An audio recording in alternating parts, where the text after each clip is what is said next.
This is Aaron Murakami with eMediaPress.com, and I'm down here in West Central Nevada at Eric Dollard's lab out here in the middle of the desert. And I'm down here with a couple friends, Yari Karvanen from Florida, who's been up in Spokane since the conference, and Alex Losman from the Dominican Republic, and also from California. And we're here working on organizing the shop here. Brought a little bit of equipment, hauling a bunch of junk out, and getting things squared away. Part of the project here, we'd like to thank Christian Weber with Shift Pods, who brought these receivers up from rigs in around the San Luis Obispo area. There was a generous patron years ago, maybe 9 years ago, or probably about 8 years ago or something like that.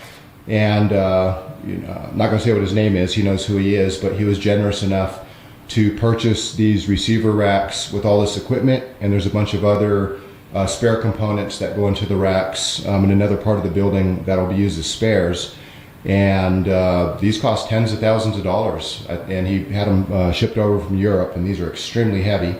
And recently Christian had brought those up here to the shop, and Yari, Alex, and I and Eric had moved them in here. And so do you want to give a little walkthrough of what these are, why they're important, and what you intend to do with them?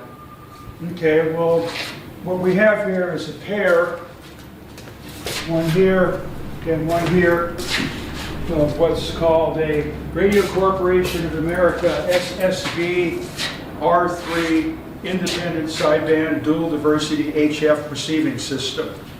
And that's quite a mouthful, but there's also quite a mouthful of radio in here. So basically, in the vernacular, it'd be called a shortwave radio. These are what RCA had provided for my research at Sonoma State when I did all the planetary and solar, duplicating the work of their scientist Nelson on the planets and the suns and the sunspots, ionosphere, all that type of stuff.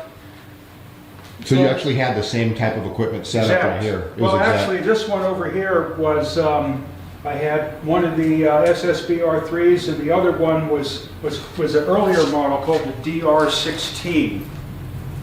And it was quite similar, but it was orientated for teletype. So what I did with these is these things will take a signal from a distant shortwave station, so to speak, and completely reassemble the signal back into broadcast quality.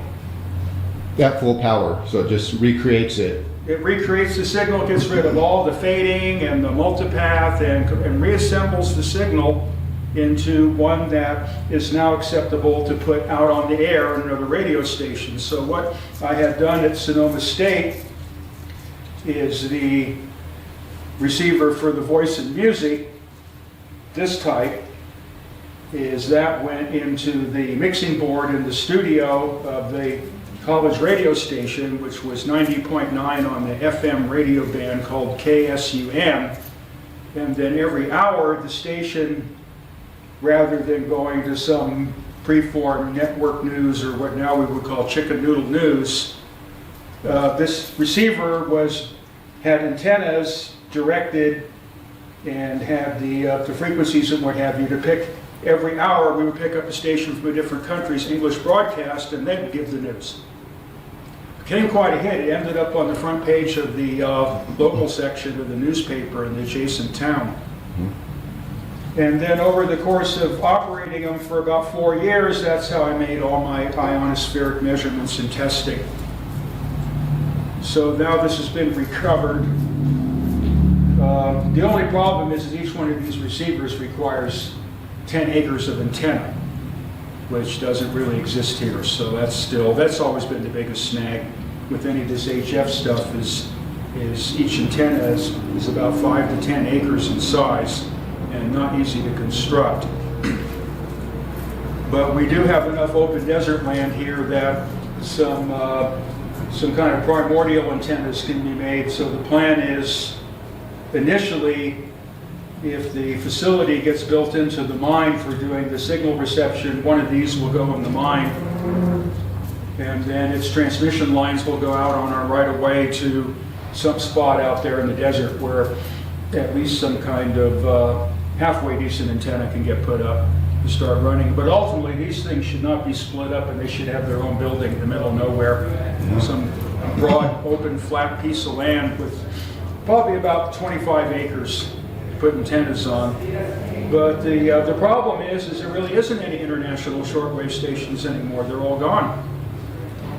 So digital took it all away. So basically, if these things are going to be used for any ionospheric work, then a transmitting station has to be established somewhere else in the world to send out the signal.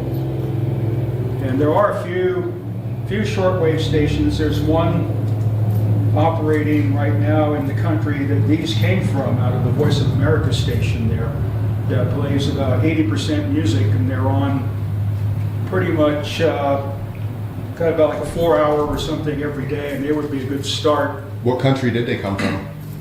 I don't want to mention that. Oh, okay. So I was instructed not to really get too detailed about, you know, what these things were used for before I got them.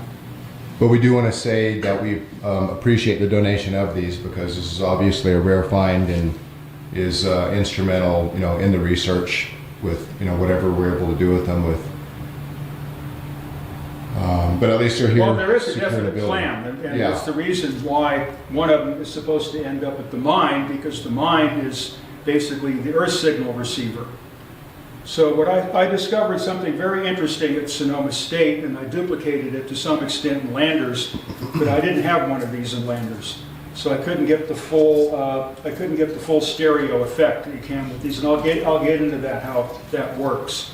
So what I discovered at Sonoma State was, in my receiver bays, you have to remember that each of these receivers has 2 receivers side by side to go to 2 antennas. Probably be best if I kind of describe the diversity thing. But at any rate, each receiver, before it went into the combiner that made it available for broadcast use, had an independent speaker.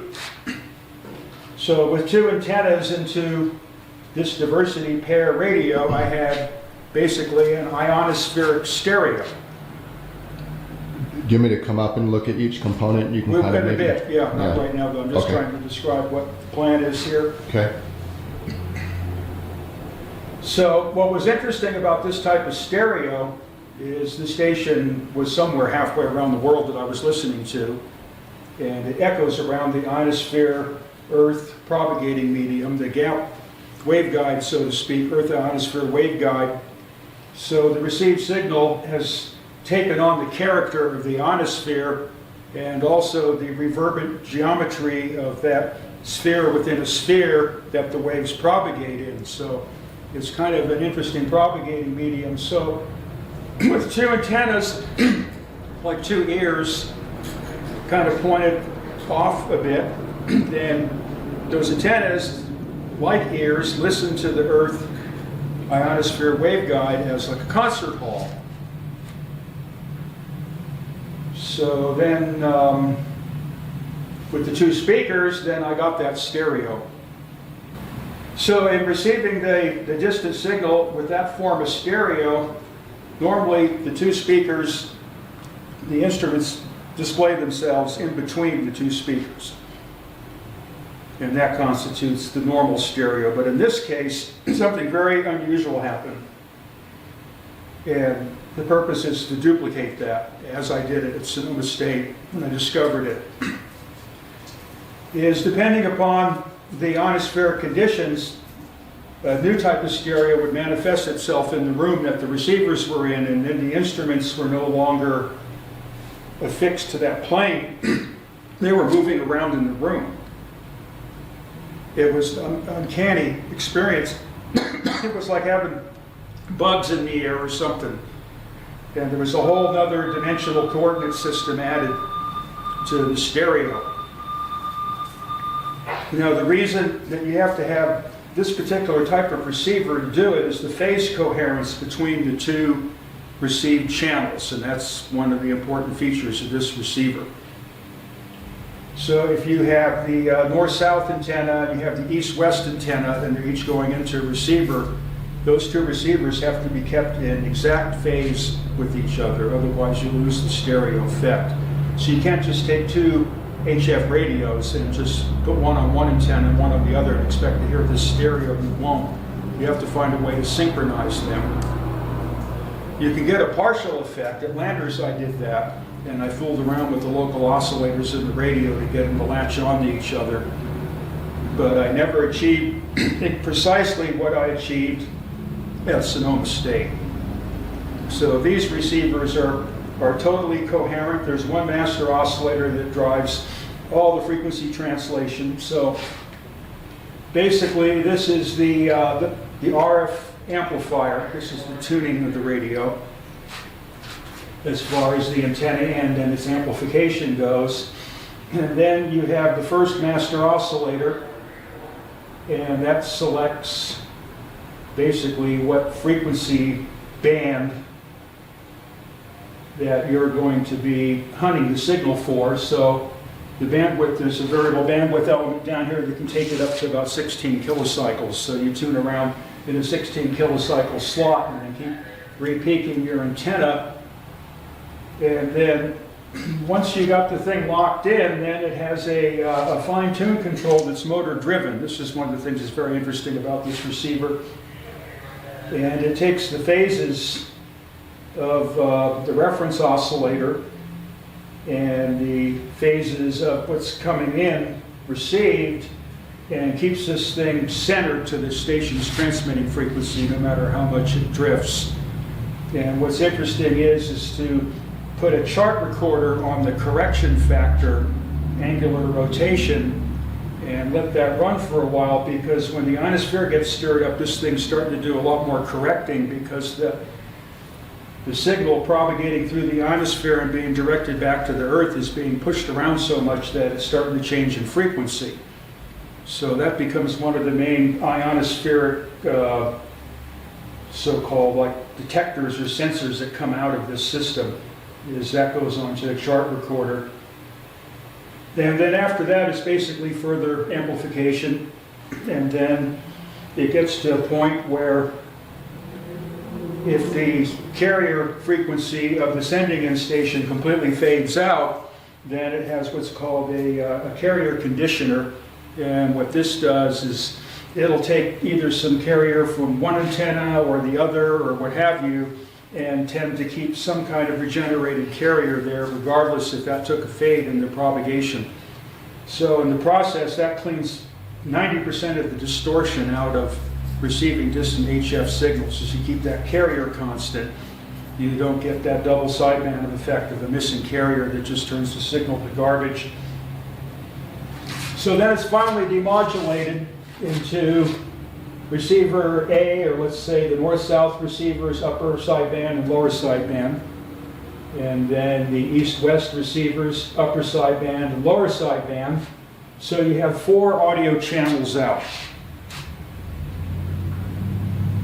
Now these go, depending upon how you patch them, for their intended purpose is the upper sideband panel, the upper sideband of, let's call it receiver A, and the upper sideband of receiver B go into what's called the diversity phone combiner. And this thing has a spectral analysis filter that separates the spectrum into groups, and whatever part of that spectrum takes a fade in receiver A, it looks for it in receiver B and puts it back in, reconstructs the signal. So what the phone combiner is doing is taking the pieces, and when one receiver's this and one's that, and statistically there's never, if the antennas are properly constructed, there should never be a fade on both antennas simultaneously at the same point in the spectrum. And then that duplicates the signal. Then you can do the same thing with the lower sideband. So now we have 2 audio channels, upper sideband and lower sideband, that are combined. But for AM, which is used for the broadcasting, these would be identical. So, but then again, you could run it through a third one of these in order to reconstruct. So in this case, actually what the first upper combiner is going to do is take receiver A. Because it's AM, you're sending the same thing on the upper and lower sideband, but they fade different on the upper and lower sideband.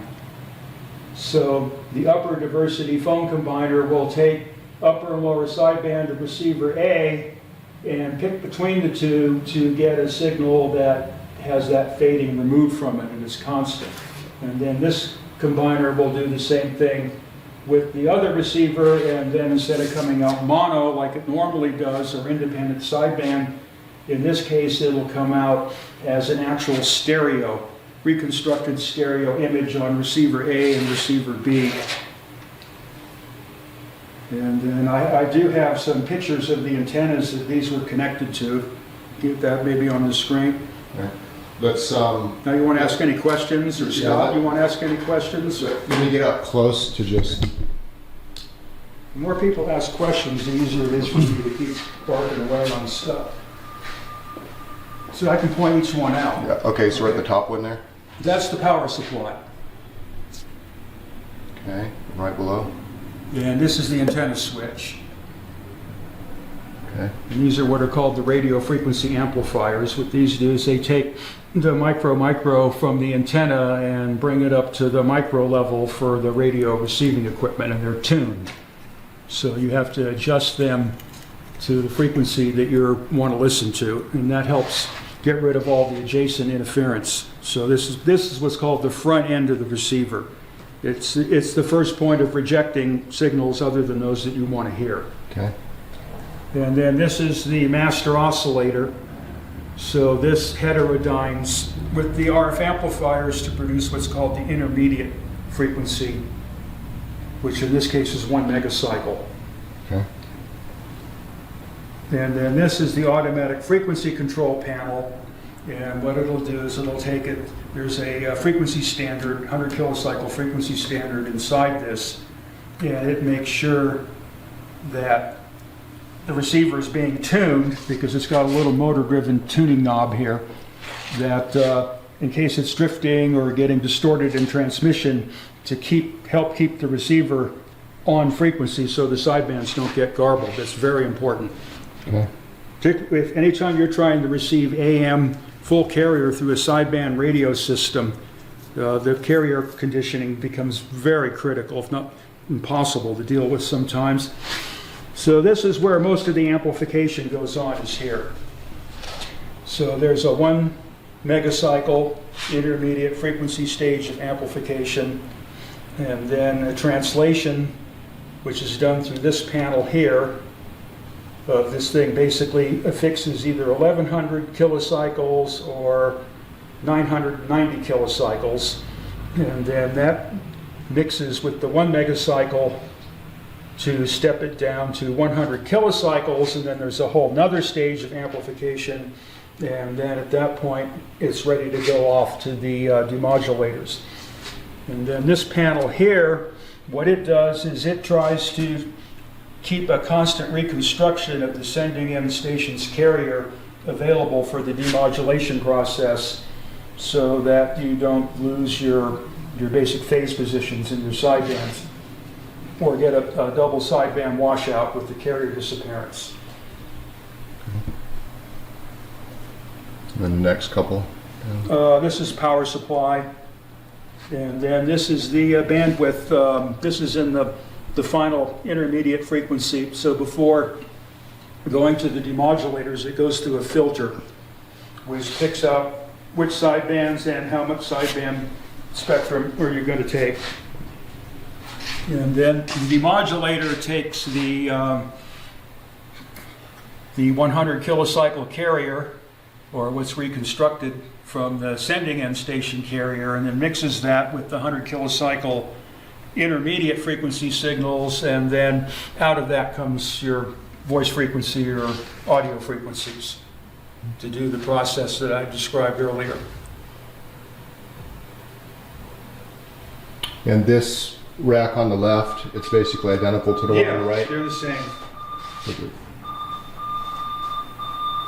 And you can see visually that they're pretty much identical, except for some missing blank panels up here.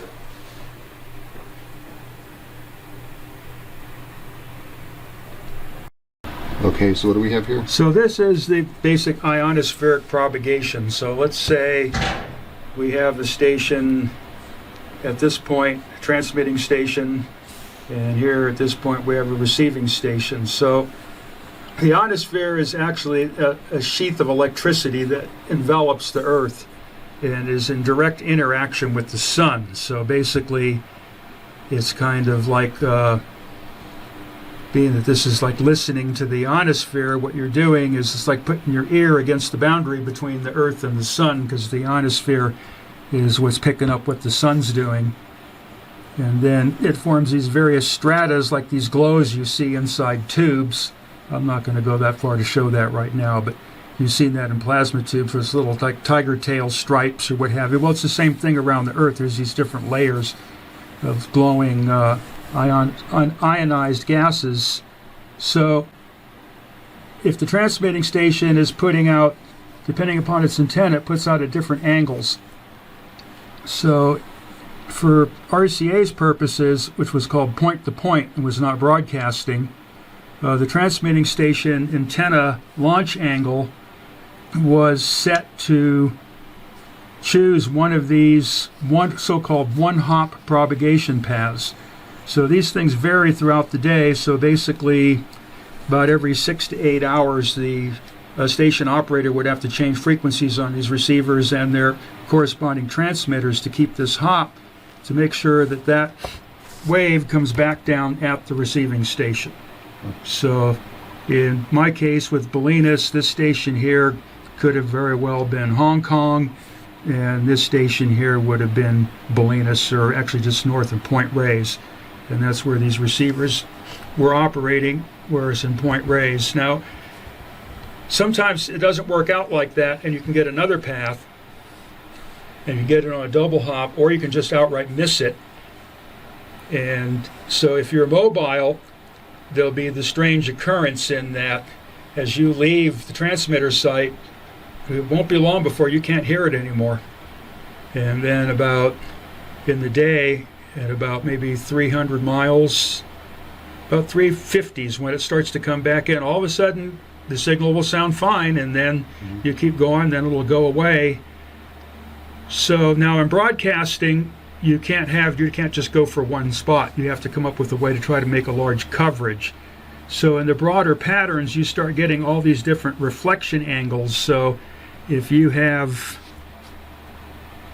like, let's say, one antenna here and one antenna here, then they're going to be picking up on a different phase angle, and that's how you get the stereo effect in this. And also the fact that some waves are going one way around the world, and some of them are going the other way around the world. And so basically the active region of the Earth that the sun is shining on and enlivening the ionosphere, or the trail that it leaves behind as the sun moves, then you have all this activity within that zone, and that basically is your concert hall for what I refer to as the Earth stereo. What's this book, just for reference? Well, I got this from the RCA station in Bolinas, or at least its equivalent. This is written by an RCA guy.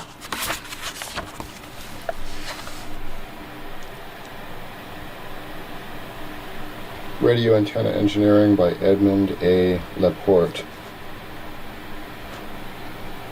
So these receivers were produced by the RCA International Division, and he was chief engineer. So basically, Laporte would have been involved with the design of the receivers that are sitting on the floor.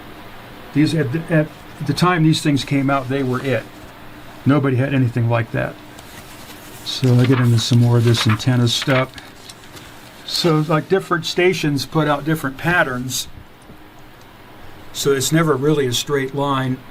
And the problem is, if the sending end pattern and the receiving end pattern don't really match each other, then you're going to end up with like a dead spot. And this stuff is, because the ionosphere is in constant motion, this stuff is always in constant motion. So this is, again, part of what produces the stereo effect, is different regions of the ionosphere are either your right or left channel. And as the propagation moves, then those two channels start to get that stereo effect. And then the antennas that connected to the receivers, let me see if I can find them. Should be at the end here.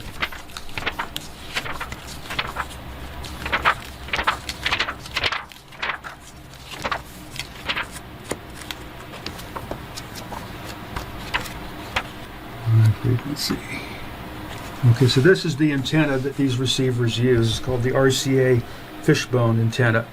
And it was invented by Harold Beveridge. And I think people have heard that term before. Is this Beveridge antenna? These are the what the transmitting antennas looked like. And then the receiving antennas looked like this. And I believe there's a, should be a picture in here. This is a British version of it. So they have good pattern. They're nice and directive. And they pick up at a low angle, so you get a longer shot rather than bouncing around in between. But they're rather gigantic. So basically, the antenna range for what would be done here is this antenna basically is about 140 feet wide and 300 feet long on 90-foot poles. So this isn't something you prop up in your backyard. Mm-hmm. That's the complication. Is building these antennas is extremely difficult. But there are more modern versions like the log periodic and what have you.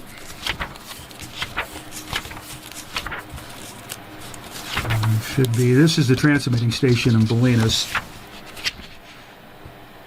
So they used a whole different type of antenna there. It was invented by Alexanderson, called the Type A. And then the receiving. Here's the receiving antennas. These were in Point Reyes. So this is the antenna array that connects to each, in other words, to one of the receivers in the rack, one of the diversity pairs. So this might either be receiver A or receiver B. So with the amount of interest and budget on hand, it's not likely that these antennas will be what's going to be employed. Going to have to come up with some kind of simpler thing to start off with. But the advantage of these things is they're broadband, and they're broadband stable. In other words, they have an output impedance of 300 ohms across well over an octave of HF spectrum, and they hold their pattern good too. So that is the optimum antenna to use with those receivers, and then you usually have one for high band and one for low band. So a typical antenna field would be, if you say each one of these is about 5 acres, and we're talking about like 25 acres for a reasonable antenna field. For almost any kind of antenna, really. V antennas are simpler, but these are the transmitting. This was at the transmitting end. This is a rather crazy antenna. I've talked about it a lot in the past. Uses the Alexanderson principle, where you basically circumvent the propagation delay and make it extraluminal, so all the elements respond in phase. But just like its receiving counterpart, rigging these things is an absolute nightmare.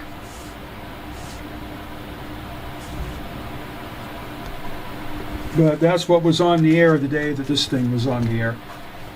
And this was the book by the guy who's in charge of designing them. Rather convenient.